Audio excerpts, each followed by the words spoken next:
Hey there, welcome back to another video. I'm Chad Scott, your local Kenosha realtor here. I'm so glad that you decided to join me again today for another fantastic video.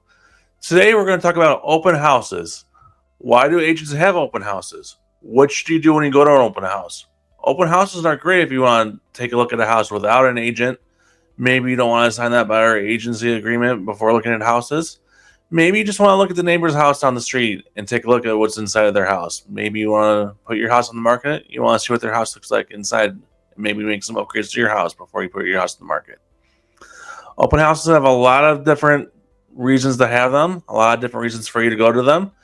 So let's take a look at open houses and discuss why you might want to go to them and why you may or may not want to use a listing agent to help you buy that house. So let's jump into the content right now. Make sure you stay around to the end because I have a really funny dad joke for you that Abby even laughed at. She didn't even roll her eyes at this one. She actually laughed out loud at this one. By the way, I'm Chad Scott, your local Kenosha realtor here. If you guys have any questions at all about buying or selling in the Kenosha area, make sure you give me a call. My number is 262-331-1621. Call me or text me anytime. I have people just like you reaching out to me every single week, asking me questions about how they can buy or sell houses here in the Kenosha racing area. I'm happy to help any way that I possibly can, and I look forward to hearing from you really soon. Now let's jump into it. So first, what should you expect at an open house? Well, typically when you walk in the door, you're greeted by an agent. The agent usually says hi to you. They say, welcome. Will you sign in? So signing in is kind of they make it seem like you have to sign in.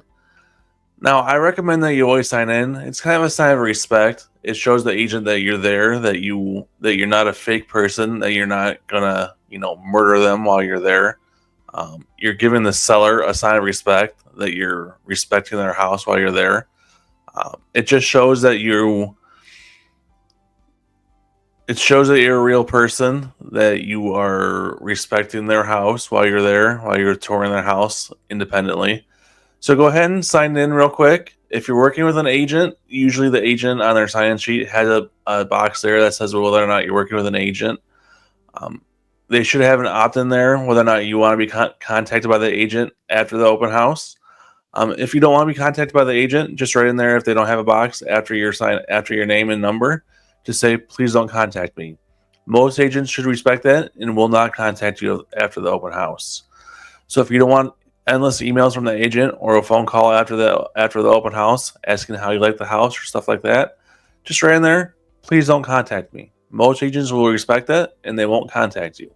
Not a big deal to us agents. So during the open house, it's kind of a free-for-all. Agents typically won't follow you around the house. They'll just kind of say, go ahead, have a look around, enjoy the house. If you have any questions, I'm here for you. Just go ahead and look around and look through the rooms, look through the basement. Just enjoy the house. And if you have any questions, come back to me and ask me any questions that you have. So you just kind of wander through the house. You look through the bedrooms. You look through the kitchen. You look through the den. You look through the basement, whether it's finished or unfinished. Maybe you go outside to the backyard. You look through the garage.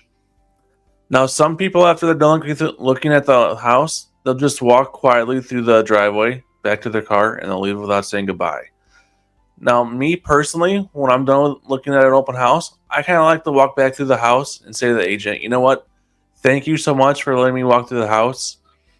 This house just isn't for me. Or maybe I kind of like the house, but I want to talk to my agent before doing anything. And just kind of give them that sign of respect. Say, thank you so much for letting me tour the house. And give them a little bit of feedback. Maybe not too much information, but just a little bit of feedback so they can take that back to their sellers and let the sellers know what people are thinking about the house. And then go on your way and have yourself a fantastic rest of the day. And keep in mind that open houses are a lot less formal than private showings, but you can still gather a lot of key details while you're walking through the house. While you're walking through the house, make sure you look up at the ceilings, see if you see any water stains. Maybe turn on some faucets, check the water pressure. Maybe not go as far as like opening up cabinets to look at the pipes and stuff like that. But, just kind of look around the house. Look at the floorboards, look at the floors, see what kind of condition the paint's in, the floors are in. See if it's the kind of house that you can see yourself in. See if it's the kind of house that you want to live in, the kind of house that you want to buy. That kind of stuff. So why do agents hold open houses? So a lot of sellers want us to hold open houses because they feel like it gets their house a lot more exposure and brings buyers to the houses. So in reality, most houses don't even sell from open houses. Now, when you watch HGTV and you see all those shows that hold open houses and they happen to sell during the open house, they get multiple offers on the day of the open house and they happen to sell for at asking price or over asking price. That can happen, especially during 2022, 2021, during the height of COVID. However, in reality, during a normal market like we're kind of heading into right now, and even during today's market right now, that typically just does not happen. Because a lot of buyers that come to an open house, they're either just starting their search or they're just kind of not really ready to buy yet. They're just kind of kicking the tires a little bit. So a lot of buyers that come to an open house, they're not really ready to buy yet. They're just kind of looking around. So you're not really typically going to get first day offers during an open house. I'm not going to say that it's not going to happen, because it has happened to me before, but it just doesn't always happen. So if you're a seller and you're expecting to have offers during your open house, I wouldn't count on it, but it has happened before. And plus, when you hold an open house, you can invite all your neighbors in the neighborhood, because you often get a lot of questions as a seller from your neighbors. Why are you selling? What have you done to the house that makes it so sellable? So you can invite all your neighbors to the open house to come over and look at the house and see how beautiful it is, so they can just stop asking you all those questions, the constant nonstop questions about why you're selling, how the house looks, about all the renovations that you've been doing over the last few months. Just invite them all over to come take a look at the house while it's secured, while you have your agent there, making sure that nobody takes anything from the house, stuff like that. The biggest reason that agents hold open houses is honestly for us agents. It attracts new buyers for us agents. So us agents, during a really good open house, we'll get 5, 10, 15, maybe 20 buyers that walk through an open house. Now let's say half those buyers don't already have an agent. So if we get 20 buyers that walk through your house that don't already have an agent, that's 10 new potential buyers that we can work with. Whether it's me personally or it's somebody that may be on my team, if I'm working on with a team, I can pass those buyers off to somebody else on my team. And you know what? That's 10 new buyers that I have to work with now that I just got from your open house. And for me as an agent, that's huge. That's 10 new buyers that I can now work with and go potentially find them a home. Whether they're ready right now or maybe they're just starting their home search, I can put myself in front of them and help them start looking for a house and help them start down that path of home ownership.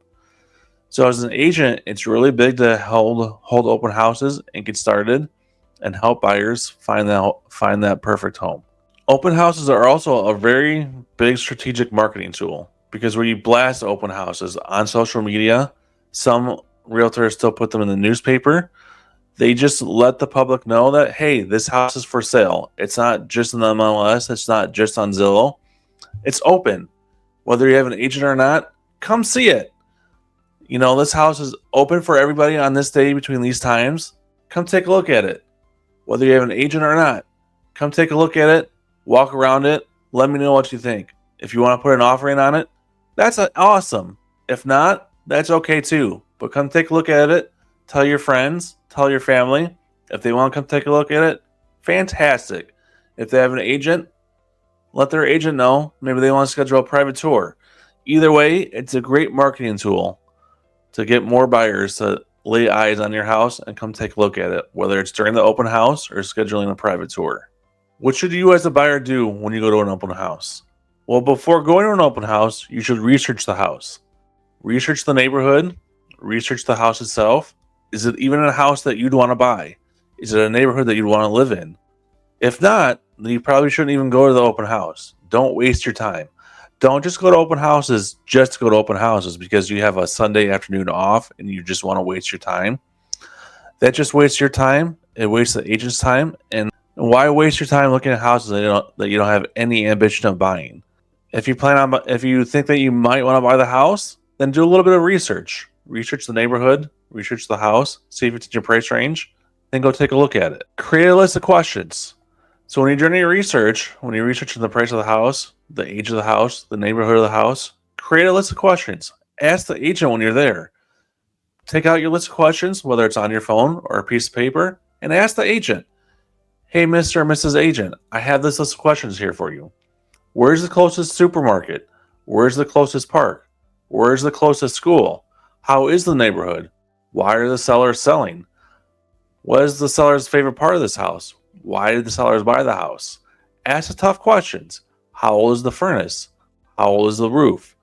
Are the sellers willing to make some concessions? Are they going to pay my buyer's agent if I bring my own agent? Those kinds of questions. You want to ask all these questions. During your visit to the house, make sure you're paying attention to details. Like I mentioned before, when you're walking through the house, pay attention to the house. Look at the condition of the house. Is there peeling paint on the outside of the house? If you have an FHA loan, that's a big red flag. Is there peeling paint on the windows? That's also a red flag. Are there any cracked or broken windows? That's a red flag to the FHA and VA loans as well. Those can all be fixed, but initially that's a red flag. Is there peeling paint on the inside of the house? Are there broken floorboards? Are there broken tiles? Is there anything else wrong with the house that is a bother to you? Look at the roof. How old does the roof look? Are there any gaping holes in the roof that you can see? Anything else that's obviously wrong with the house that may be a problem to you? Look at the layout of the house. How's the layout feel to you? Does it feel okay to you? Is it open concept? Is it a little more closed off? Do you like that? Maybe you like a closed off house. Personally, I kind of like rooms. I'm not a huge fan of open concept, but I know a lot of people love open concept. So is the layout of the house okay to you? When you're at the open house, try to avoid discussing your budget and your plans in front of the listing agent, especially if you have your own agent already, because you don't want to give too much away to the seller. Because remember, the listing agent is working for the seller. So if you're discussing your budget and your plans in front of the listing agent, you're giving the seller ammunition to use it against you during negotiations.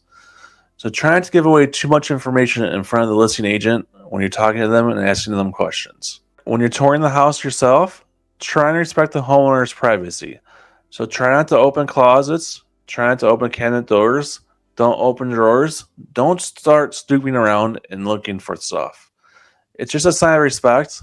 You wouldn't want people doing that in your own house. Don't go doing that in other people's houses as well. After the visit, take some notes. Write down in a notepad, write down in the notes app of your phone. What did you think of the house? Did you like the house? On a scale from 1 to 10, rate it. 1 being the worst, 10 being the best. How did you like the house? Compared to the other houses that you've liked. Is this better than the houses that you've liked? Is it worse than houses that you've liked? If you had to make a decision right now between this house and the last house that you've seen, would you put an offer on this house or the last house that you've seen? Next, let's talk about using the listing agent or your own agent to make an offer on the house. So there are definitely some pros and some cons to using the listing agent and your own agent to making an offer on a house. First, let's go over the pros. So definitely a big pro is you potentially a streamlined communication. You're only working with one agent. So there's no in between your agent, the buyer's agent, and the seller. There's only one agent between you and the seller. So you ask a question, it's just between the agent and the seller. There's no second, third, the seller. It's just you, the agent, and the seller. It's definitely a streamlined communication step. So it makes things tend to move a little bit faster, a little bit smoother, a little bit more streamlined. If the listing agent is also handling the buy side, then your offer could be perceived as a little bit stronger when they present it to the sellers, because the listing agent is getting both sides of the commission then. They're getting the buy side and the sell side. So they're going to talk up your offer a little bit to the sellers. They're going to say, you know what, Mr. and Mrs. Seller, this offer here, I'm representing the buyers. They have to disclose it to the sellers. They're going to say, but this offer is really good. You know, it's at asking or above asking. Maybe it's a little bit below asking. However, you know, this offer is really good because of this, and this reason. They're going to talk up your offer a little bit potentially. So it could be they could try and talk up your offer a little bit and try to get your offer accepted by the sellers just because they're handling both sides of the transaction. Now, whether or not they will do that or not, I don't know. It depends on your offer. It depends on how good it is. It depends on whether or not it makes sense for their sellers or not. So the cons. So there are definitely some big cons to using the listing agent as your agent to help you buy the house. So the listing agent's fiduciary duty is to the seller, So their advice might not fully protect your interests. So basically, what that means is that the listing agent's duty is to the seller. They do not have your best interest as the buyer in mind. Their best interest is to the seller, not to you, the buyer. They will always do what's best for the seller, even if they sign a buyer agency agreement with you, the buyer. Ultimately, they are going to side with the seller. Just because the seller was their first client, the seller is probably paying them the higher commission. The seller is ultimately paying their commission on the proceeds anyway. So the seller will always be their number one client, their number one priority. The seller is the one that has their fiduciary responsibility. So they are always on the seller's side. So you're just gonna lose out if it comes between you and the seller. Because the listing agent wants what's best for the seller, you have limited negotiation power. Because the listing agent already wants the best deal for the seller, they're probably not going to negotiate as hard for you. They're probably going to take your first offer, they're going to present that to the seller, and they might come back to you one or two times and say, "Hey, the seller wants this, this, and this. Are you going to agree to it or not?" They might push back a little bit for you. However, the seller, like I said, is their main client, and they're just going to kind of come back to you and say, "The seller wants this. Take it or leave it." The seller is their main client. The seller's interests are what they care about. Your interest comes secondary. So the seller's interests are always primary to the listing agent, and your interests are always secondary. So when you use the listing agent as your agent to help you buy the house, you may not get the best deal when you're buying the house. That's not always the case. However, oftentimes that can happen. So keep that in mind when you use the listing agent to help you buy a house.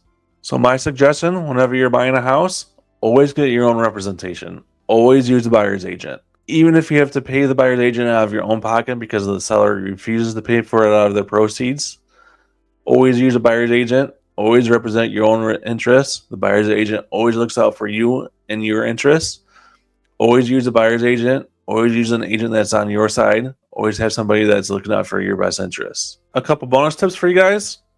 Always sign in the open house. It shows respect for the agent. I mentioned this earlier in the video, and it really does just show respect for the agent and for the homeowner. It lets them know that you were there. And if anything happens to go missing from the house, they have your contact information. They can give you a call and say, "Hey, the seller's pearl necklace is missing. Did you happen to see it?" If you happen to see it, maybe you can help them find it. They probably won't accuse you of stealing it. They can just say, "Hey, this happened to go missing during the open house." Use this opportunity to observe how much interest the property is getting.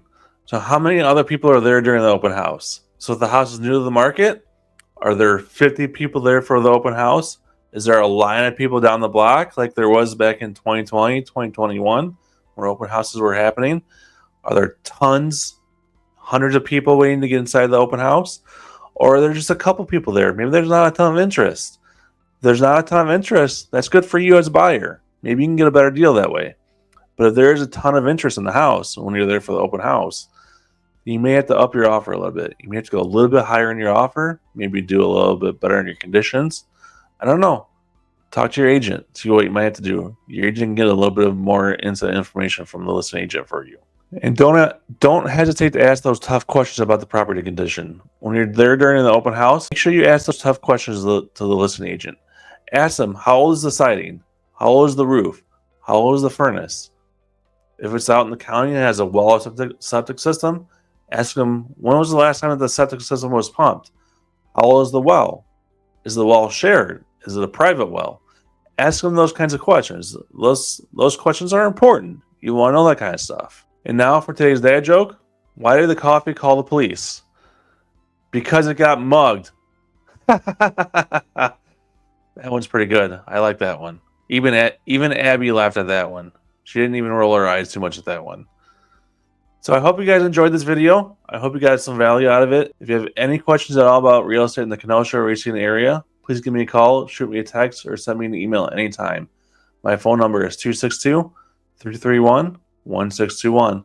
I get questions every week from buyers and sellers just like you about real estate all the time.